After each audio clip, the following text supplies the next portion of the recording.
Salam sejahtera, selamat pagi. Anda bersama saya Naila Huda di Niaga Awani pagi ini. Dalam pelan jana semula ekonomi, kerajaan telah umum pelbagai inisiatif untuk mendorong PKS dan mikro untuk beralih kepada khidmat digital atau dalam talian. Ini termasuk antara lain geran padanan RM140 juta untuk latihan dan bantuan penjualan dalam talian, RM70 juta geran padanan untuk kempen Shop Malaysia Online dan geran dan pinjaman RM700 juta untuk syarikat pertengahan untuk membolehkan lebih banyak langganan dan perkhidmatan digitalisasi.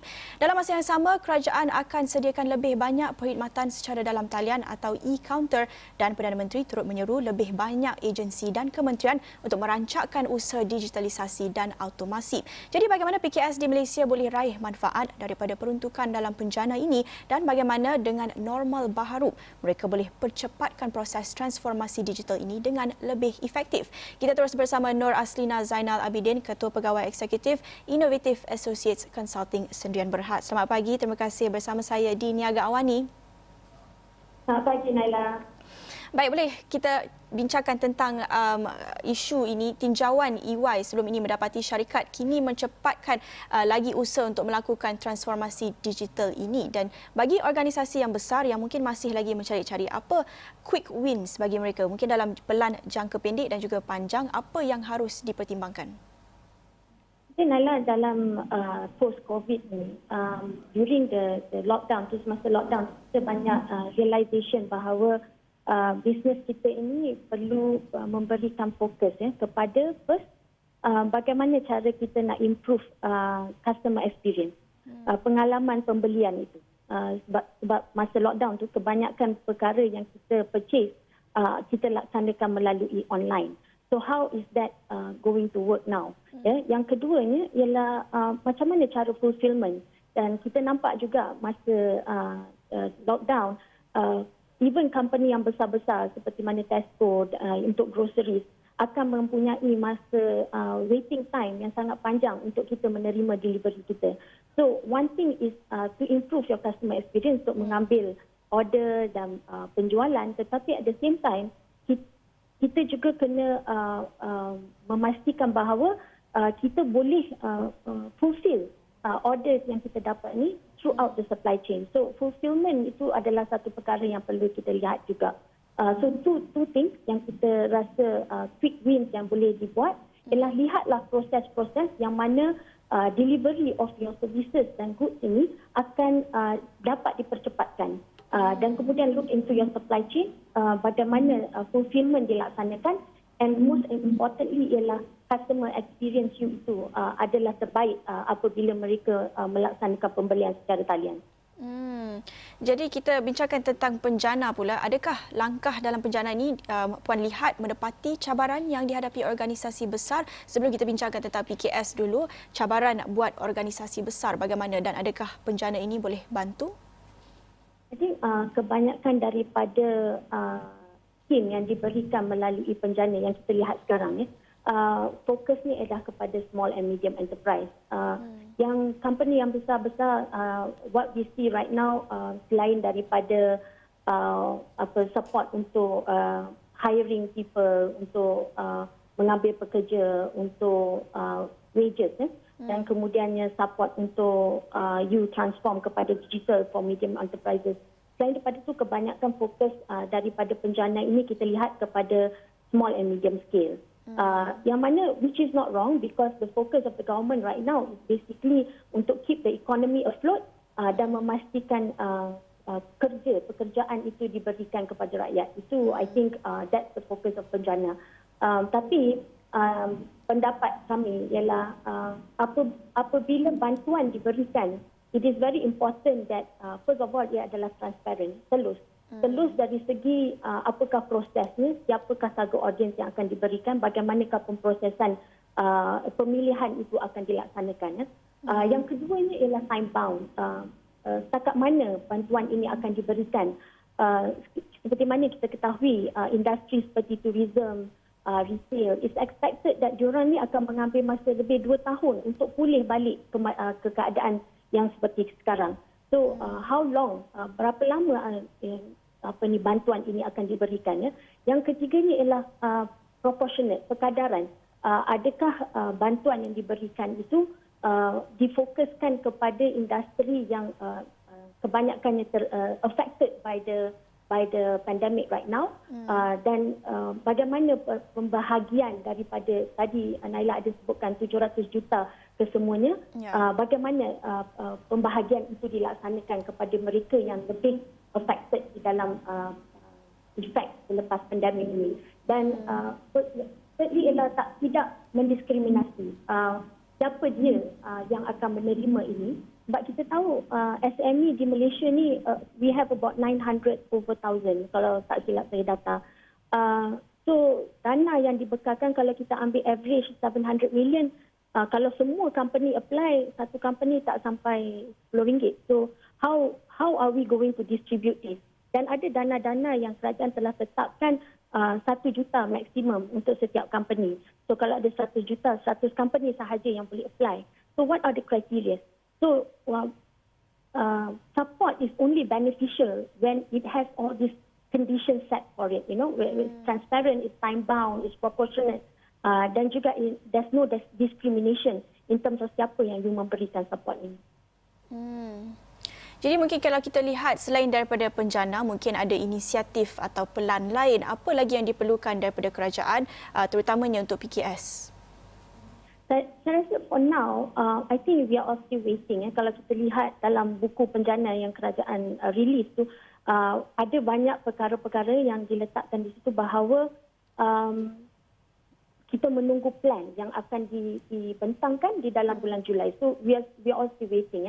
But I think at this time, apa yang kita untuk prepare sebagai SME atau company yang big companies, kita perlu tengok apa dia government punya priorities for now. Are you now making digital economy as one of our economic priorities? If that is so, how are you going to help to accelerate the adoption of technology kepada SMEs? Ada data daripada SME yang telah pun, study yang telah pun dilaksanakan, kita punya adoption rate untuk SME to the basics like macam sistem ERP yang mereka perlukan untuk supply chain sebenarnya masih lagi at the tahap rendah. So how are we going to accelerate? Bagaimana kemudiannya kita nak transform that currently our Malaysian economy is not based on digital economy, but what percentage are we expecting out of this dana atau penjana yang kita keluarkan ini, and how are we going to measure? Apakah measurement yang kita nak letakkan kepada digital economy kita? So I think plan yang lebih menyeluruh dan menetapkan industri-industri apa yang dipilih untuk move on to the acceleration platform ini, kerana mereka adalah yang amat terjejas, perlu didetailkanlah, boleh diperincikan lagi. Baik, tadi kita bincangkan cabaran yang dihadapi organisasi besar, tapi bagi PKS pastinya cabarannya berbeza dan terutamanya lagi mereka mungkin tiada akses kepada konsultan seperti Puan sendiri. Jadi apa cabaran yang mungkin dihadapi mereka, dan kalau kita berceritakan tentang acceleration rate, bagaimana mereka ingin adaptasi kepada transformasi pendigitalan ini, apa agaknya kesilapan yang sering dilakukan dan mungkin mereka boleh pertimbangkan menuju ke arah digitalisasi ini, dan mungkin kita menjangkakan pelan juga pada bulan Julai ini, apa yang perlu dipertimbangkan mengambil kira cabaran dan juga kesilapan yang sering mereka lakukan? I think I want to focus on 3 things bila kita nak move on to digital transformation.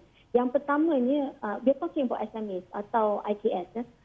They don't know where to start. Mereka tak tahu nak mula di mana, because dan kebanyakan kalinya bila ada inisiatif atau insentif daripada government ini, it becomes an effort yang just adopt technology because we want to get technology or just because we want to claim the grant.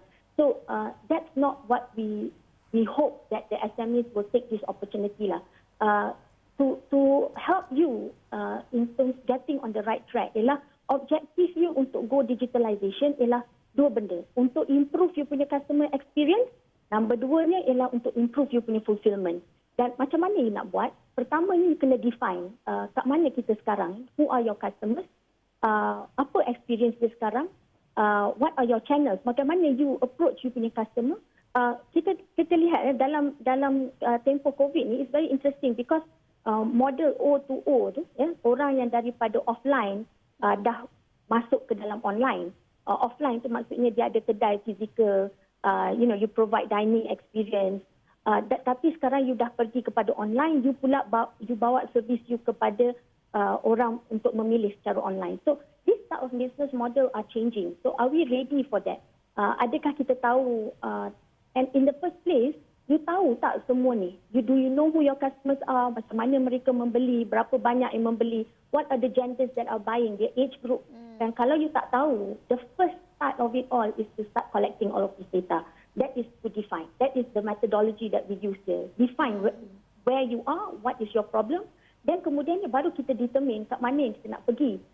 People kita, are we ready? Saya juga ada discuss dengan beberapa IKS. The people are not even ready for digitalization. Ada yang tak ada komputer. Dan kalau kita tengok nak beli satu komputer 2,500 with the dana yang ada tu, can we afford to give everybody that amount, untuk mereka go to digitalization? And do they have the people with the right skills or not? Delivery kita dan dari time frame kita nak daripada order ke delivery, we integrated. Sebab banyak platform, banyak business jump onto Shopee, Lazada, all the online platform. Tapi adakah mereka ini integrated dengan sistem ERP mereka? Sistem menyediakan bekalan kepada, dari internal proses mereka itu boleh tak mereka fulfill? Itu yang satu perlu dipertimbangkan. And then only you design apa yang you nak capai, macam mana you nak deliver the services, kemudian you deploy, dan kemudian you measure yang you dah deploy tadi tu, berapa banyak customer yang come back, what's the feedback. It's important to have this feedback. Now, coming back to macam mana kita nak take advantage of government akan bagi plan in July. I think untuk resolve the overwhelmed feeling of this SME ni, maybe government boleh tengok HRDF, MARA, InScan. These are agencies that are providing training and skill development. Now you need to move into digital learning in terms of providing coaching, business guide. Then this is the time for you to connect mentors and coach via online, because previously I think memang government ada that incentive, initiative, tapi the physical aspects of it makes it difficult. Kalau mentor you run a business of 50-60 million, they don't have time to physically engage you. So maybe now, digital-wise, if you have a digital platform, you can basically reach more people with your coaching and guidance in terms of how to move into digital transformation. Providing online surveys as a service, it's the first step that PKS can actually take on board. There are a lot of companies that are doing surveys as a service. You can sign up for this to get information about your product. And this also must be part of the grant that the government has allowed for PKS and IKS to claim, because we are not sure sekarang ni setakat mana digitalization tu and to what aspect it covers.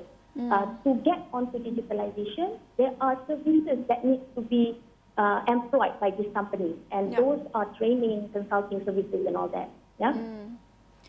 Ya, baik. Banyak sangat idea menarik kita dengarkan daripada Nur Aslina Zainal Abidin, merupakan Ketua Pegawai Eksekutif Innovative Associates Consulting Sdn Berhad. Banyak idea tentang bagaimana bukan sahaja PKS tetapi organisasi besar juga boleh memanfaatkan penjana ini dalam menuju ke arah digitalisasi dalam kita berdepan dengan keadaan ekonomi yang mungkin agak menggusarkan, tetapi dalam masa yang sama ada peluang-peluang baharu di luar sana. Terima kasih sekali lagi kepada tetamu kita, dan Niaga Awani akan berhenti seketika. Kita kembali selepas ini.